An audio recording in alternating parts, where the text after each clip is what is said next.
dimulai dari diri kita sendiri. Begitu kita berkehendak untuk melakukan sebuah perubahan, itu sudah perubahan kecil. Dan ketika kita action melakukan perubahan, itu baru perubahan besar. Coba kita renungkan. Apa sih yang kita ingat ketika kita sholat? Yang kita ingat ketika sholat, apa saja kita ingat. Tapi Allah yang harus kita ingat dalam sholat, sama sekali nggak bisa kita ingat.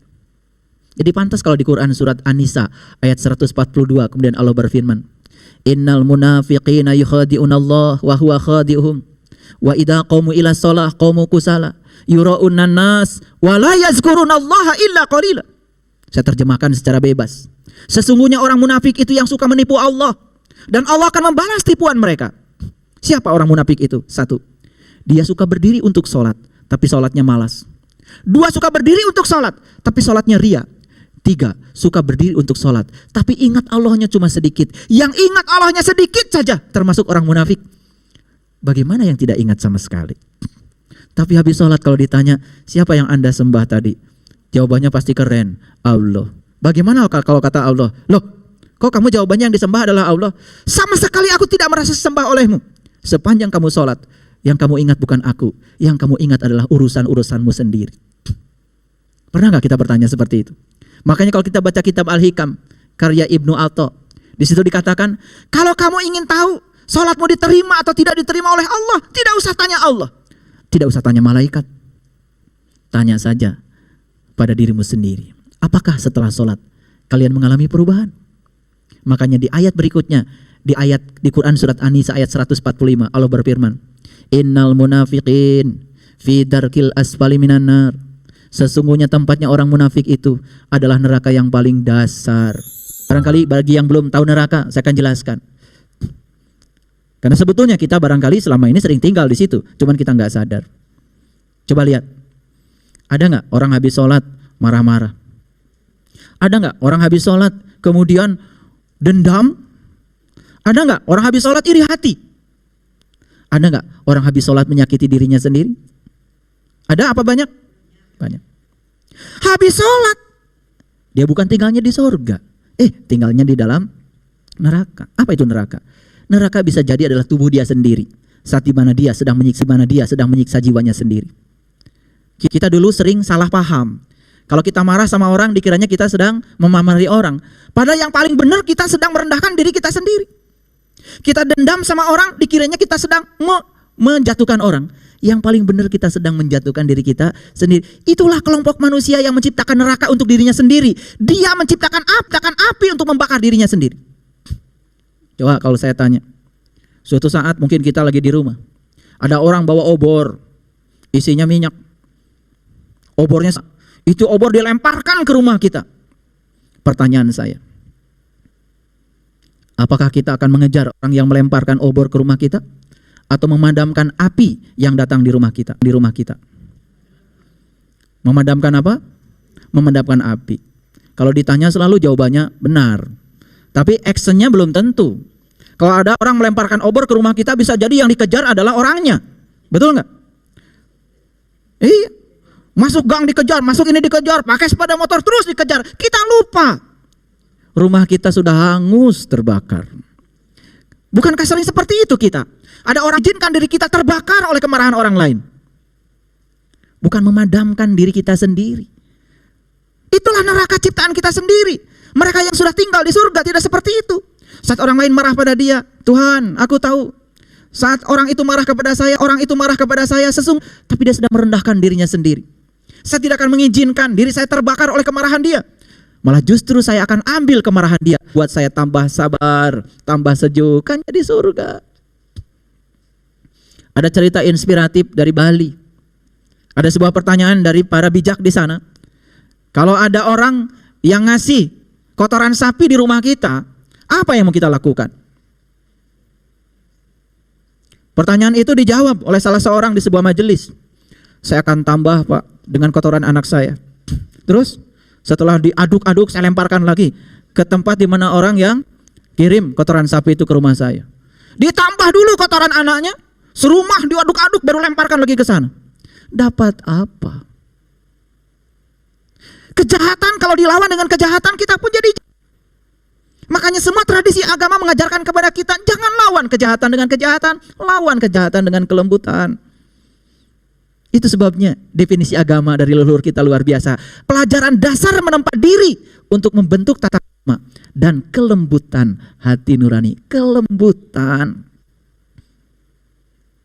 Tapi orang yang bijaksana saat lihat kotoran sapi di rumahnya, alhamdulillah, baru saja kemarin cari kotoran sapi buat ngasih pupuk semua tanaman di rumah kita, malah justru merasa dikirimi pupuk.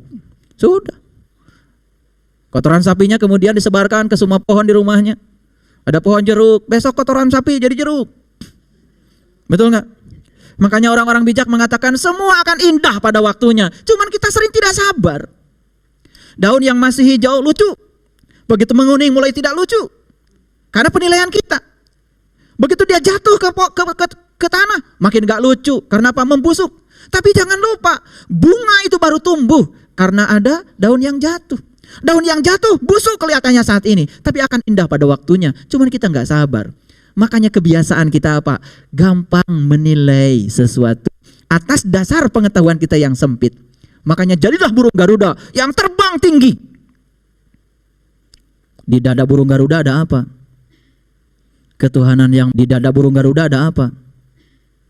Ketuhanan yang Maha Esa, kemanusiaan yang adil dan beradab, persatuan Indonesia, kerakyatan yang dipimpin oleh hikmat kebijaksanaan dalam permusyawaratan perwakilan, keadilan sosial bagi seluruh rakyat Indonesia. Keadilan sosial itu puncaknya iman. Yang saya kagum dari leluhur kita di masa lalu yang sudah mencapai kedewasaan spiritual. Kok sama ya? Pancasila adalah keadilan sosial bagi seluruh rakyat Indonesia. Puncaknya iman, kata Rasulullah, adalah kepedulian, pelayanan, kasih sayang. Tidaklah termasuk orang yang beriman jika dia tidur nyenyak sementara tetangganya nggak bisa tidur karena kelaparan. Itu kan keadilan. Sungguh sangat tidak adil kalau kita bahagia sendiri. Karena ternyata bahagia sendiri itu justru tidak bahagia. Karena itu adalah ego. Karena bahagia baru terbentuk saat kita berhasil membahagiakan orang lain. Makanya keburukan yang dilakukan manusia penyebabnya selalu 3. Keburukan yang dilakukan manusia selalu 3 penyebabnya. Yang pertama adalah kebodohan. Dikiranya kalau mengambil hak orang lain dan orang lain tidak tahu, semesta tidak akan mengambil yang sudah diambil. Kita mengambil 1 miliar yang bukan hak kita, suatu saat juga akan diambil oleh semesta 1 miliar. Kita mengambil 2 miliar yang bukan hak kita, suatu saat akan diambil oleh semesta. Karena semesta tidak pernah tidur. Allah, Tuhan yang menguasai seluruh kekosongan di semesta ini, tidak pernah tertidur. La ta'khudhuhu sinatun wala naum. Jadi buat apa kita mengambil sesuatu yang bukan hak kita? Karena suatu saat juga akan diambil oleh semesta dengan cara yang sama. Ambillah dengan cara yang baik, maka semua akan menjadi berkah. Dengan cara yang tidak baik, semua akan menjadi musibah. Makanya dalam hidup cuma 2. Yang satu berkah, yang kedua musibah. Buat apa kita belajar agama? Belajar agama itu untuk mengubah yang berkah semakin berkah, yang musibah jadi berkah. Orang yang rendah kesadarannya, yang berkah pun jadi musibah. Apalagi yang musibah, tambah musibah. Betul nggak? Iya. Kenapa? Karena satu di dalam dirinya ada keserakahan, ada ketidakikhlasan. Makanya hanya keserakahan yang akan membuat saat manusia dapat musibah menjadi gelap gulita. Tetapi mereka yang sudah ikhlas dalam kehidupannya saat datang musibah, justru musibah yang disebut dengan kegelapan. Lewat kegelapan dia tumbuh menjadi akar pohon yang kuat. Makanya akar pohon tidak pernah tumbuh di tempat yang terang. Akar pohon selalu tumbuh di tempat yang gelap, di tanah yang dalam. Coba, kalau kita punya pohon, cabut dari tanah. Biarkan dia di tempat yang terang. Besok akarnya di tempat yang terang. Besok akarnya akan mati. Tapi ketika akarnya tumbuh di kegelapan, pohon menjadi hidup. Itu yang sering kita lupa. Karena kita biasa menyiram daun, tidak biasa menyiram akar. Makanya kalau kita merenung sedikit saja, alam semesta ini dibuat oleh ahli fisika, ahli kimia, ahli biologi, semua saintis, semua ilmuwan pelajari dari semesta apa? Aspek mikroskopik. Ternyata semua benda di semesta ini dibangun oleh berbagai macam unsur yang disebut dengan atom. Tubuh kita tersusun dari berbagai macam atom. Ada atom besi, aluminium, timah, fosfor, seng, semua ada dalam tubuh kita. Semua unsur yang ada di semesta ada dalam tubuh kita. Ternyata tubuh kita ini percikan materi alam semesta yang maha luas. Makanya tubuh ini sering disebut dengan alam mikroskopik. Alam kecil, tempat kita tinggal. Mari kita lihat, kalau unsur pembentuk semesta ini atom, kita belajar teori atom sedikit saja. Ada apa sih dalam atom? Di atom itu yang pertama ada inti. Dalam inti ada dua, ada neutron dan proton. Di luar atom ada yang namanya kulit atom. Disitulah tinggalnya para elektron. Siapa elektron? Elektron adalah warisan listrik yang bermuatan negatif. Proton adalah warisan listrik yang bermuatan positif. Proton selalu tinggal bersama neutron di inti atom. Elektron selalu berputar-putar di kulit. Elektron itu muatannya negatif. Makanya lihat orang-orang yang mengerti sesuatu kulitnya saja biasanya muter-muter dan selalu negatif. Sama, belajar agamanya kulitnya saja jadi keras. Belajar agama jadi kulitnya saja jadi dangkal. Gampang menyalahkan orang lain. Gampang menilai salah pada orang lain. Padahal semua sedang berproses dalam ruang dan waktunya masing-masing. Tidak ada positif kalau tidak ada negatif. Bahkan orang-orang bijak mengatakan, tidak ada guru kalau tidak ada setan. Jangan pernah berpikir agama bisa mengubah baik semua.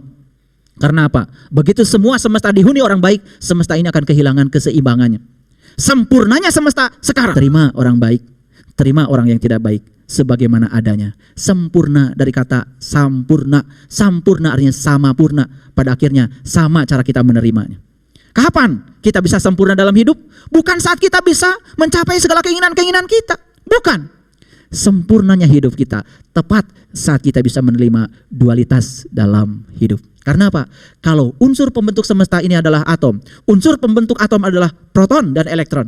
Berarti semesta dibangun oleh positif dan negatif. Maka tidak mungkin di semesta tidak ada positif dan negatif. Biarkan positif dan negatif itu bermitra. Lampu di rumah kita tidak akan pernah nyala kalau positif dan negatif tidak bekerja sama. Kita lupa bahwa lampu di rumah kita itu nyala karena positif dan negatif. Jiwa kita pun baru akan nyala. Kalau apa? Bisa memadukan unsur positif dan negatif. Bukan dibenturkan, tetapi dimitrakan. Itu sebabnya penting meniti ke dalam diri. Jadi segala pengetahuan yang sudah kita tahu selama ini, jangan sekedar learning to know. Jangan sekedar belajar untuk tahu. Tapi belajar untuk mengalami, learning to do. Lewat pengalaman itu, baik pengalaman salah maupun pengalaman benar. Yang penting mengalami. Proses mengalami itu adalah proses saintifik. Anak kecil yang belum punya pengalaman disetrum listrik akan penasaran pada listrik. Betul nggak? Tapi suatu saat dia kesetrum saja sekali, dia baru merasakan. Tapi kalau dia belum kesetrum, diingatkan berkali-kali, awas nak itu setrum, awas nak itu setrum. Makin bingung pada dia. Begitu kita ngomong awas nak itu setrum, makin penasaran dia. Coba anak-anak kita, ingatkan tentang sesuatu yang berbahaya, bukan menjauh dari yang berbahaya. Makin melekat. Tetapi selama pengalaman itu adalah pengalaman baik, dan itu tidak berbahaya di bawah kendali kita, harusnya biarkan saja dia mengalami yang salah, untuk bisa merasakan yang benar. Anak kita pakai kaos kaki terbalik, biarkan saja. Pakai sepatu terbalik, biarkan saja. Itu learning to do. Jangan dirampok hak untuk salahnya. Jangan dirampok rasa untuk mengalami bagaimana pakai sepatu terbalik itu. Gara-gara sepatunya terbalik anak kita jatuh, biarkan saja selama tidak bahaya. Nanti dia mengambil kesimpulan, ternyata pakai sepatu terbalik itu gak enak. Kapan dia bilang begitu? Kalau dia sudah mengalami pakai sepatu terbalik. Saat dia pakai sepatu tidak terbalik, jadi pinter. Itulah learning to do yang akan mengantarkan manusia learning to be. Terbentuk karakter. Disinilah letaknya pendidikan karakter. Makanya bangsa ini, kalau ingin jadi berkarakter cuma satu. Biarkan semua orang mengalami pengalamannya sendiri-sendiri. Jangan usil. Kadang-kadang kita pengen pendidikan karakter. Tapi anak diajarin berenang di kelas bukan di kolam renang. Bisa apa? Belajar agama cuman belajar ngapalin hadis, ngapalin Quran, ngapalin kitab. Kalau sudah habis kitab, bangga. No. Itu masih kulit. Itu masih elektron, itu elektron. Dan menurut Quran, penyakit kulit itu berbahaya. Kerang, kalau dimakan, dalamnya tuh isinya. Satu piring gak kerasa. Betul gak? Apalagi pakai sambal. Malam-malam itu. seger, pengen lagi. Tapi ketelan satu kulitnya, langsung ke rumah sakit. Kulit itu biasanya keras. Makanya lihat yang baru di kulit belajarnya biasanya keras. Ini salah, ini neraka, ini bid'ah. Makanya kerakyatan yang dipimpin oleh hikmah dan kebijaksanaan. Mereka yang sudah mencapai kebijaksanaan, yang sudah luas pengetahuannya. Dia cuma tersenyum saja saat melihat kontradiksi. Kenapa? Semua akan indah pada waktunya. Biarkan dia berproses dalam ruang dan waktunya sendiri-sendiri. Tidak ada justifikasi. Makanya orang yang sudah mencapai kebijaksanaan, 1, mengalami keheningan mata. 2, mengalami keheningan telinga. 3, mengalami keheningan lisan. 4, dia mengalami keheningan kolbu. Lihat orang yang sudah hening matanya. Dia tidak melihat yang buruk. Dalam pandangan dia semuanya indah. Karena sudah hening. Lihat daun yang masih hijau indah. Karena dia sudah tahu prosesnya. Lihat daun yang sedang menguning indah. Lihat daun yang sedang membusuk indah. Karena apa? Dia tahu suatu saat pasti jadi bunga yang indah. Semua akan indah pada waktunya.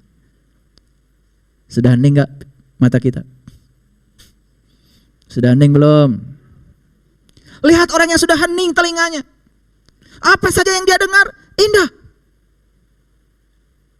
Dia bisa mengubah semua kata-kata buruk pun menjadi sarana bagi dia untuk mempercantik dirinya. Lihat orang-orang yang sudah hening lisannya. Tidak ada lagi umpatan yang datang dari mulutnya. Tidak ada lagi kata-kata kotor. Tidak ada lagi penghakiman, justifikasi. Dia ketika sholat cuma baca Maliki Yaumiddin. Hanya Engkau ya Allah yang berhak menghukum. Hanya Engkau ya Allah yang berhak menghakimi. Hanya Engkau yang berhak menilai. Semua diserahkan pada Allah. Apa haknya saya untuk menilai? Biasanya suka ada yang namanya kegenitan spiritual. Baru belajar sedikit kan biasanya genit ya. Ini salah, ini neraka, ini surga. Kayak dia aja yang punya kapling surga dan neraka. Biasanya kan suka begitu. Ya kita yang ada di sini. Itu namanya kegenitan spiritual. Makanya belajar spiritual tuh disitulah harus pakai pembimbing. Supaya saat genik itu kan ada yang nyubit. Karena kadang-kadang ya kalau di dimensi spiritual, belajar spiritual itu nggak boleh ada kegenitan. Seperti Nabi Musa kan gagal belajar dengan Nabi Khidir. Itu diabadikan di Quran surat Al-Kahfi itu. Kalau baca Al-Kahfi dari ayat 67 ke atas itu cerita tentang Musa. Waktu mau berguru pada Nabi Khidir. Mursidnya Musa itu Khidir. Kan pertama kan Musa diminta janji oleh Nabi Khidir. Oke Musa, ini bahasa saya ya. Rangkuman intisari dari situ. Oke Musa, boleh kamu jadi muridku, tapi ingat, kamu tidak akan bisa sabar terhadap sesuatu yang kamu belum mengalaminya. Tapi dasar Musa juga murid yang kencang ya, pengen belajar. Apa kata Musa? Oke Khidir, terimalah aku sebagai muridmu. Insya Allah kau akan dapati aku orang yang sabar. Bener nih Musa, bener. Apa jadinya? Saat lewat jalan, ada anak kecil dibunuh. Saat lewat jalan, ya, ada perahu dilobangi. Saat lewat jalan, ada dinding miring didirikan. Apa kata Musa? Semua pekerjaan Khidir itu diomelin sama Musa. Semua pekerjaan Khidir itu dikomentarin sama Musa. Apa kata Khidir? Nah loh Musa, saya sudah bilang sama kamu, kamu tidak akan bisa sabar belajar denganku. Bagaimana kamu bisa sabar terhadap sesuatu yang kamu tidak punya pengetahuan tentang itu? Apa jadinya? Berilah kesempatan sekali lagi Khidir. Diberi kesempatan, gak sabar lagi. Akhirnya udah, kita berpisah saja. Nah itulah dimensi spiritual.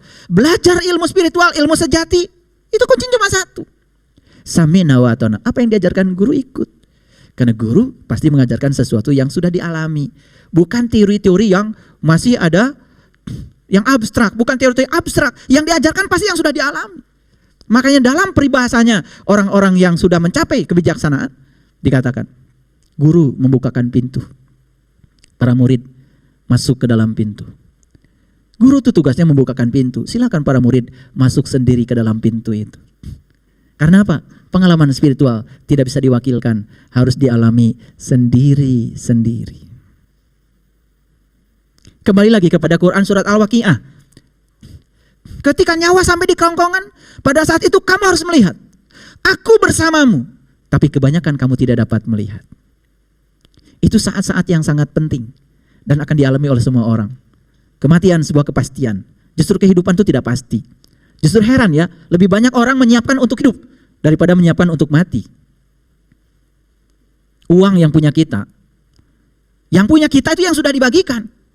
Dengan ikhlas membantu orang-orang yang butuh pertolongan. Yang ada di rekening kita, deposito kita itu misteri. Belum tentu jadi uang kita. Kebalik-balik gak? Kebalik-balik ya. Makanya banyak orang yang sibuk mengumpulkan yang akan ditinggalkan. Bukan mempersiapkan untuk menuju yang akan dia tuju. Baik, kita lihat. Di dalam Quran banyak sekali teriakan-teriakan orang yang meminta kepada Tuhan, kepada Allah. Ya Allah, kenapa engkau himpunkan aku dalam keadaan buta? Padahal dulu aku adalah orang-orang yang melihat. Tapi apa jawaban Allah? Diabadikan di Quran surat Al-Hajj ayat 46. Fa innaha la ta'mal absyar. Fa innaha la ta'mal absyar. Walakin ta'mal qulubul lati bisyudur.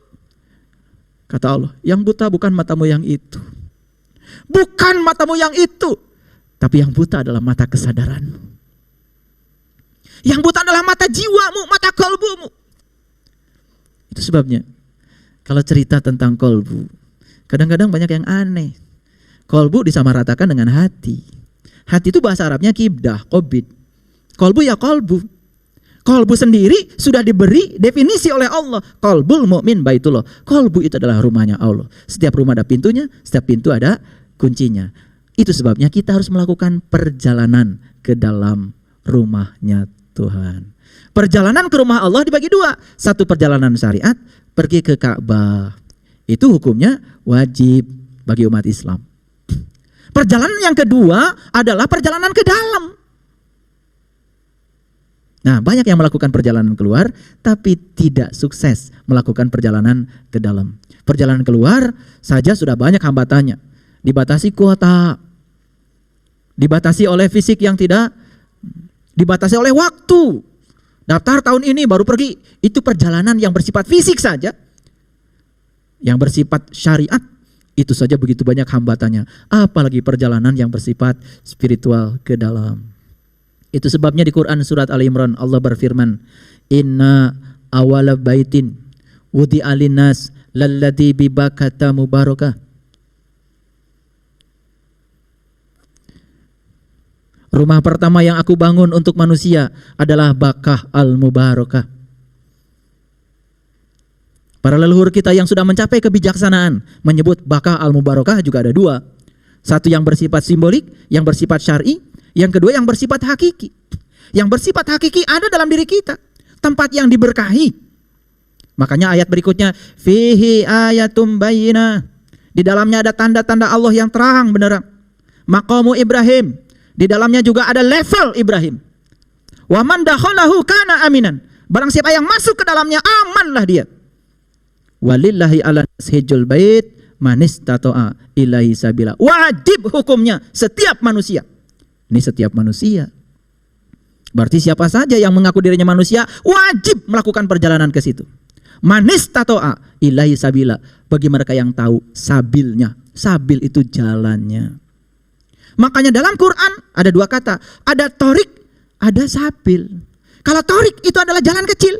Kalau sabil itu jalan besar.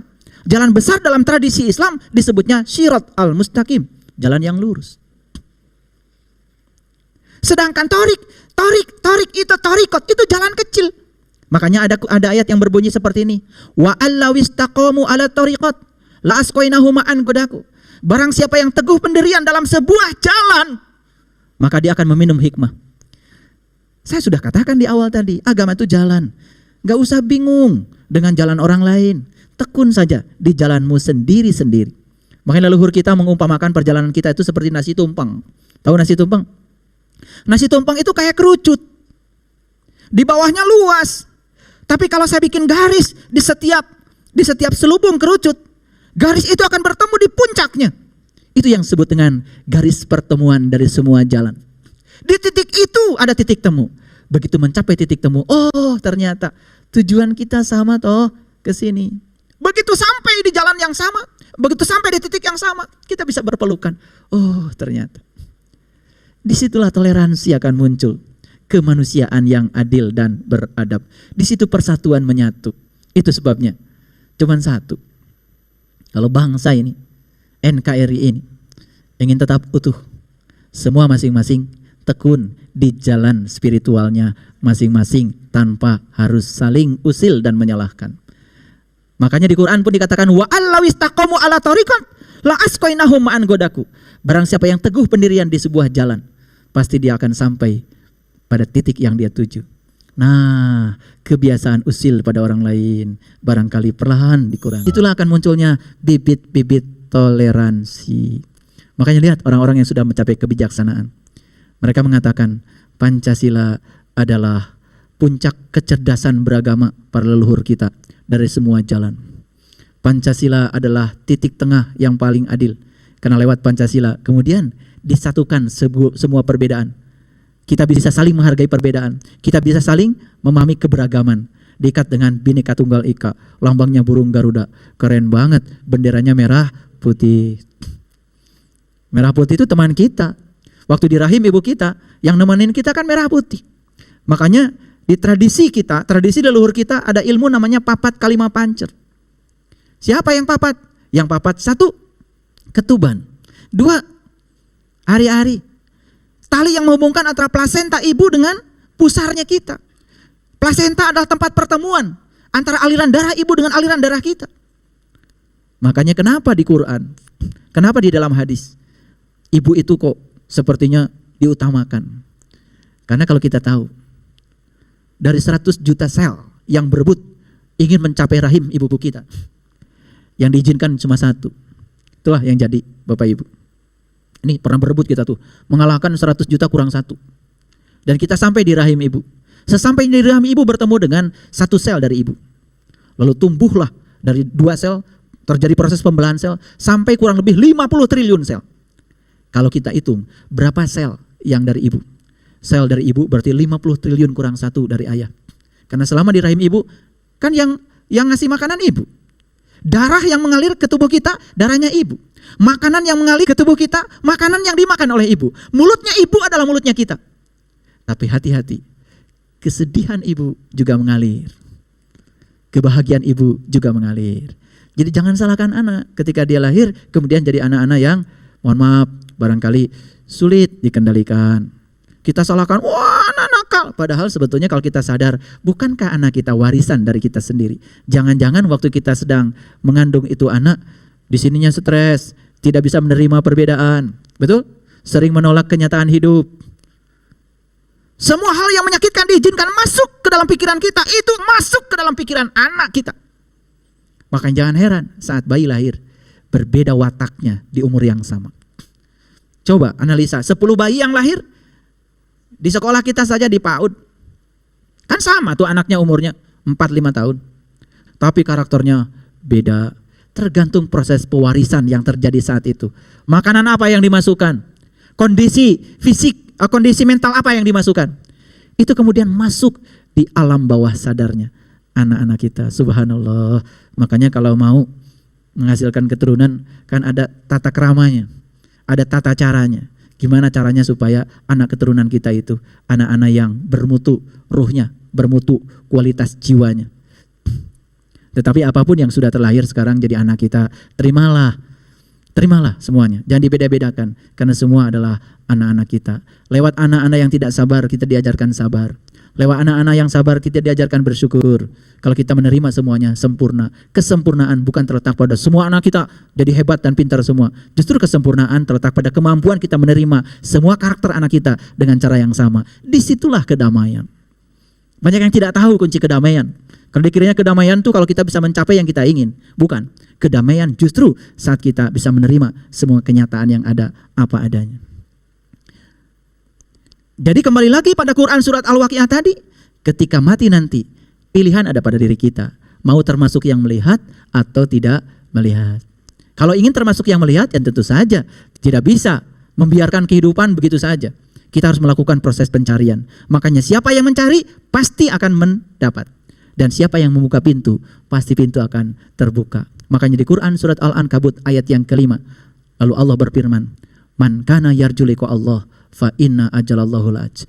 Barang siapa yang berharap jumpa denganku, kata Allah, pasti saat itu akan tiba. Dimensi perjumpaan bagi setiap orang tentu saja beragam.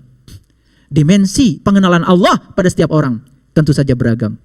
Jadi jangan kemudian membayangkan proses perjumpaan itu adalah di sebuah titik yang sama. Karena perjalanan spiritual kita sangat berbeda. Itu sebabnya biarkan saja semua berproses dalam ruang dan waktunya masing-masing. Makanya jangan usil. Cara Allah mengenalkan dirinya pada setiap orang dengan cara yang sesuai dengan kadar masing-masing orang. Itulah hebatnya Allah. Dan Allah tidak pernah memaksa, kenali aku, lalu datang ya di dimensi yang berbeda dengan tingkat berpikir dan tingkat spiritual kita. Tidak. Disitulah. Makanya banyak yang kemudian tidak mengerti belajar tentang spiritual. Lalu dianggapnya kalau sudah sampai di sebuah titik tertentu, sudah sampai. Lalu mulai menjustifikasi orang lain. Dikiranya orang lain belum sampai. Jalan menuju Allah itu memang sangat banyak. Tetapi Nabi Muhammad sudah ngasih satu jalan. Di dalam Quran, kemudian Allah berfirman, innama a'idukum biwahidin antakumulillah.